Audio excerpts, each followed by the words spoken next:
Well, again, let's look at those Jews born and raised in Babylon. They would have known the Jewish stories, right? So let's say you didn't experience the exile. Your parents were exiled into Babylon, and you were born, you grew up there. You would have heard about the Jewish God, right? You would have heard about Yahweh. You would have heard about the promised land and how God had promised it to the people, to your people. You would have heard about the temple and how your family would go there several times a year, even if you weren't that close to Jerusalem, and how you would offer sacrifices to God there, and the other experiences associated with the temple. It was a real unifying factor in Israelite and therefore Jewish life. But you also would have grown up in the Babylonian culture. You would have felt home there. You would have spoke Aramaic. You would have been at home with the religious practices and ideas that went on in Babylon. You would have heard the Enuma Elish recited. That's the Babylonian creation story. You would have heard it recited in the streets during religious festivals every year growing up. You would have been familiar with it. Now, you also would have known the roots of the Israelite creation story in chapters 2 and 3 of Genesis, kind of your own story of the origins of the world, right? But the question comes up, living in Babylon, doing well in Babylon, having a nice life in Babylon, why didn't the Jews, especially the first generation or second generation Jewish exiles, why didn't they just start practicing the Babylonian religion? Why didn't they fully assimilate?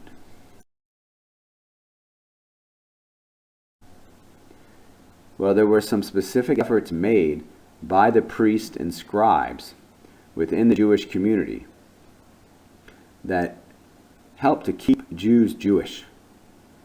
Okay? One thing was the synagogue. This was a form of Jewish religious practice that still lives on today. As a matter of fact, it's the primary form of Jewish religious practice today.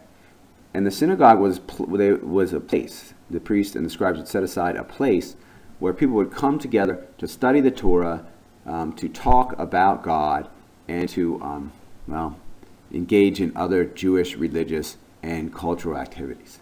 Right? They didn't have the temple anymore, but what they did have was the Torah.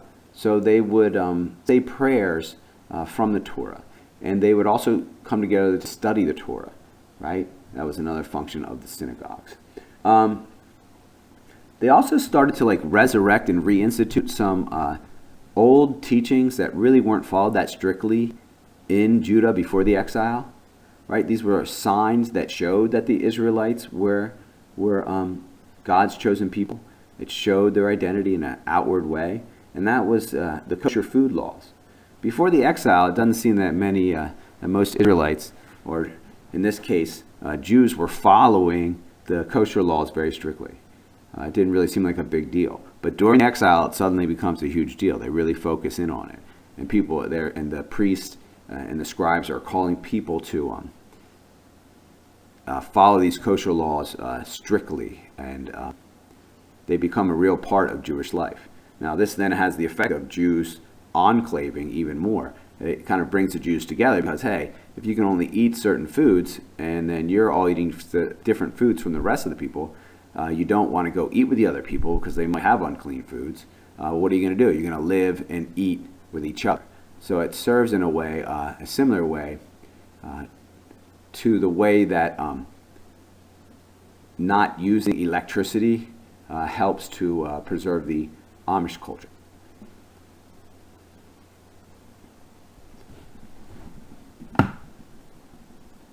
Male circumcision was another thing. Again, not that big of a deal before the exile, but during the exile, the priests and the scribes started to proclaim this as a necessary and very important part of being a Jewish male.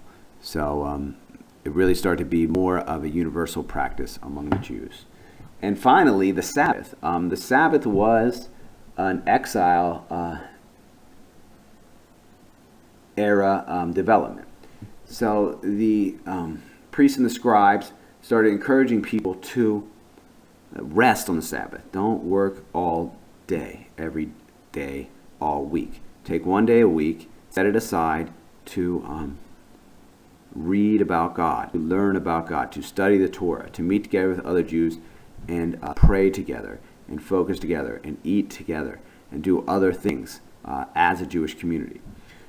So the Sabbath here, the day of rest, was instituted during the exile period. Now you'll see it's written back. It's going to be written back into the very foundations of the world, the very origins of the world. But it seems that as a practice, there's not much evidence of this, or maybe any evidence of it, before the Babylonian exile period.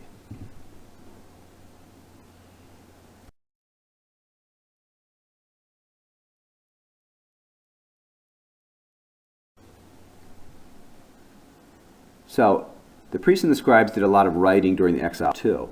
They had brought with them scrolls from the royal scribes in Solomon's court and the courts of the kings that came after Solomon. And so they brought these scrolls and these writings, and then when they're in the exile, they read them, and they put them together, and they edited them and changed them. Now, they did have a certain respect for them. They didn't change like a lot of elements of the stories. A lot of times they would keep a story intact, but they would stick little explanations in between them, or they would stick little extra pieces of action in the stories, right? And in this way, they were going to create a new story, or they were going to modify or redact the stories that they had from the royal scribes hundreds of years ago, and use them to answer the questions that their contemporary exiles would have. Like, why did they lose the land? Why did God allow them to be defeated by the Babylonians? Had God abandoned them? Was God even real? Was God weaker than the Babylonian gods? And what are they supposed to do now? Right? The vision of an exile wasn't part of the Israelite vision for their future. So when it happened, the scribes and the priests in exile had to answer a lot of questions.